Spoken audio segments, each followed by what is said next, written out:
कि 1968 ईस्वी में जो अंगिका पर पहला शोध हुआ, हरि नारायण मिश्र पहला शोध, पहला एकदम सबसे प्रथम शोध है। अभी हम हैं अखिल भारतीय अंगिका साहित्य विकास समिति के प्रधान कार्यालय शर्मा जी भवन, जयमंगल टोला, साहू परबत्ता, भागलपुर में। और हमारे साथ है अंगिका के वरिष्ठ साहित्यकार, बुद्धिजीवी डॉक्टर आत्मविश्वास जी। और हम पिछले एपिसोड में अंगिका के बारे में बहुत सारी जानकारी सर के माध्यम से मिली, तो आज हम सर से जानना चाहते हैं। सर, काफी ये चर्चा का विषय है कि अंगिका भाषा है या बोली। कुछ लोगों का कहना है कि अंगिका युगों युगों से बोली चली आ रही है। थोड़ा ये हमारे दर्शकों को जानकारी दें, अंगिका भाषा है या बोली? देखिए, अक्सर लोग बोली को ही भाषा समझ जाते हैं जी,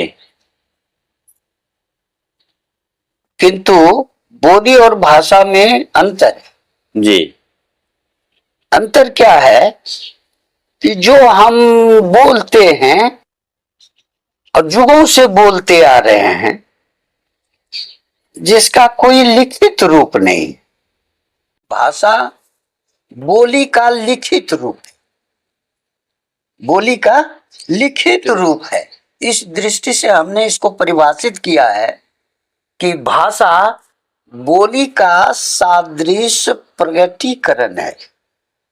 सादृश्य प्रगटीकरण, सादृश्य मतलब हुआ कि जैसा हम बोलते हैं हूबहू वैसा ही अगर हम लिख देते हैं तो सादृश्य प्रगटीकरण हुआ। अब बोली का कोई लिखित साहित्य नहीं है, जबकि का कोई लिखित साहित्य नहीं है, जबकि भाषा का लिखित साहित्य होता है। अब बोली और भाषा में क्या अंतर होगा?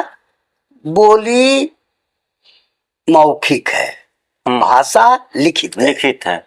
एक अंतर जी। दूसरा अंतर हुआ कि बोली का कोई साहित्य नहीं, भाषा का अपना साहित्य है। बोली को हम देख नहीं सकते, जी, भाषा को देख सकते हैं। बिल्कुल सर। बोली का जो मौखिक स्वरूप है उसको हम ध्वनि स्वरूप कहते हैं। जी। अब भाषा का जो ध्वनि स्वरूप है, उस ध्वनि का जो लिखित स्वरूप है उसको हम अक्षर कहते हैं। अक्षर। तो भाषा का सबसे निम्न अंग अक्षर है अथवा वर्ण है। अच्छा अच्छा। और बोली का सबसे निम्न कारक ध्वनि है, जिसे हम देख नहीं पाते हैं, केवल सुनते हैं। और भाषा को हम देखते भी हैं, सुनते भी हैं। पढ़ते हैं तो दूसरा लोग सुनता है। जी जी। और जो पढ़ता है वो उसको देखता है, इसलिए देखते भी हैं और सुनते भी हैं। यही अंतर है बोली और भाषा में। बोली जो है, भाषा बोली का ही एक सादृश्य, मतलब जैसा हम बोलते हैं ठीक वैसा लिखा जाता है, यही सादृश्य प्रगटीकरण है। यही दोनों में अंतर है। तो हम अंगिका को क्या समझे सर आज के मतलब आज के दौर में? हाँ, अंगिका भाषा है या बोली? हाँ, अब आपका प्रश्न का और थोड़ा सा उत्तर और आगे बढ़ेगा। जी जी। कोई लोग कहते हैं, अच्छे अच्छे पढ़े लिखे विद्वान कहते हैं कि अंगिका भाषा का स्वरूप सरापा काल से चला रहा है, यानी 6वीं ईस्वी पूर्व 6वीं शताब्दी से। 6वीं शताब्दी से। तो आज फिर वही अंगिका जो आज बोली जाती है वो 6ठी शताब्दी वाली अंगिका के कोई व्यक्ति सृष्टा या जनक कैसे हो सकते हैं? उनके दिमाग में यही आता है कि आज की अंगिका भाषा वो 6ठी शताब्दी पूर्व की भाषा है। यह सोचना उनका विभ्रम है, भ्रम है। क्यों कि भाषा का विकास होते रहता है। जी भाषा बैठती नहीं है, थोड़ी बहुत चेंज होती रहती है। हाँ, उसमें विकास होता रहा। विकास का अर्थ ही है परिवर्तन। परिवर्तन, जी जी जी। अगर परिवर्तन नहीं होता उसके स्वरूप में, तो आज जो वैदिक भाषा बोली जाती थी ईस्वी पूर्व 15,000 पूर्व, क्या वो अब बोली जाती है? कि वही वैदिक भाषा आज है? कहीं सुनने को मिलता है? नहीं, बहुत परिवर्तन हो गई। परिवर्तन होकर के उस रूप में आ गया है जो लिखित स्वरूप है। जी जी, जो लिखित है। अगर वह लिखित स्वरूप नहीं होता तो आज वैदिक भाषा को हम नहीं जानते। जी जी जी। वही वैदिक भाषा के बाद देखिए, वही भाषा जिसको हम वैदिक भाषा कहते हैं, वही भाषा कुछ काल क्रम में 1000 वर्ष बाद, ज्यादा नहीं जी, संस्कृत कहलाता है। आचार्य पाणिनि ने उसी वैदिक भाषा को तोड़ मोड़ करके, नियमन करके एक सूत्र दे दिया, महेश्वर सूत्र, और उसके आधार पर व्याकरण की रचना करके उसी वैदिक भाषा का नाम संस्कृत दे दिया। संस्कृत हो गया, परिवर्तन हो गया। अगर भाषा का विकास नहीं होता तो वैदिक भाषा के बाद संस्कृत भाषा आती ही नहीं। फिर आप आगे बढ़िए, वही वैदिक भाषा संस्कृत पुनः कुछ काल क्रम में आगे चल करके 6ठी शताब्दी में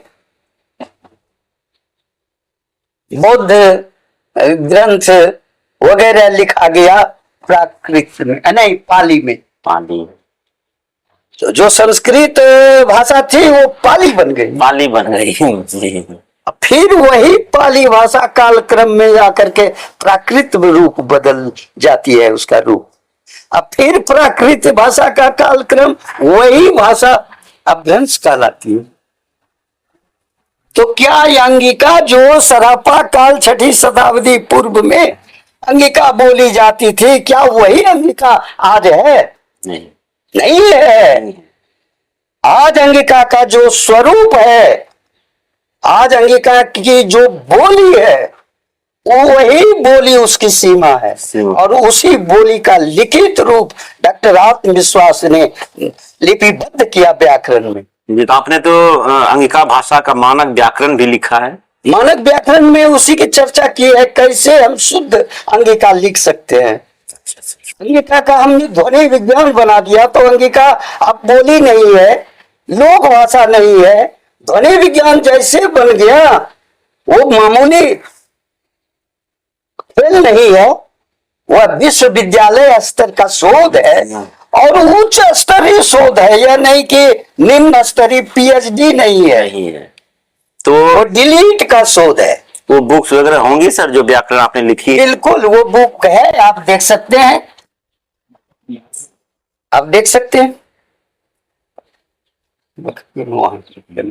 क्या बात है सर, देख सकते हैं आप लोग भी अंगिका विकास का, अंगिका भाषा का ध्वनि वैज्ञानिक अध्ययन, इस नाम से बुक भी है। और अच्छी बात है सर कि अंगिका में आपने इतने अध्ययन करके जो शोध किया है, और एक अंगिका भाषा का मानक व्याकरण भी है।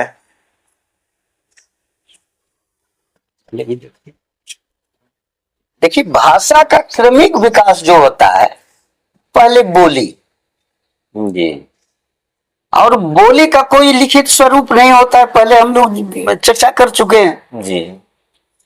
तो बोली से जब ये आगे काम होने लगता है, रिसर्च शोध वगैरह, बड़े बड़े विश्वविद्यालय स्तर के शोधार्थी इस पर काम करने लगते हैं, जिनको अपनी मातृभाषा से रुझान है, प्रेम है।